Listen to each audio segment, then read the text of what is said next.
এক জঙ্গলের পুরাতন বাড়িতে একটি মেয়ে বাস করত। তার কেউ ছিল না, সে একা একা বাস করত। সে বাহিরে দাঁড়িয়ে ছিল। হঠাৎ একটা শব্দ হলো, সে ভয় পেয়ে গেল। সে বলল, কে এখানে?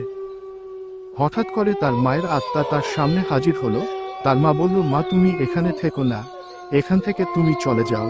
এটা এক ভয়ানক জায়গা, ওখানে থাকলে তুমি মারা যাবে। মেয়েটি কান্না করতে শুরু করলো। ঠিক আছে, আমি চলে যাব। আর সে বলল, এই দুনিয়াতে আমার কেউ নাই, আমার যেদিকে দুচোখ যায় চলে যাব। মেয়েটি হাঁটতে হাঁটতে গভীর জঙ্গলে হারিয়ে গেল। সে কোথায় গেল আর খুঁজে পাওয়া গেল না। তখনই সেই বাড়ি থেকে ভয়ানক হাসির আওয়াজ শুরু হলো।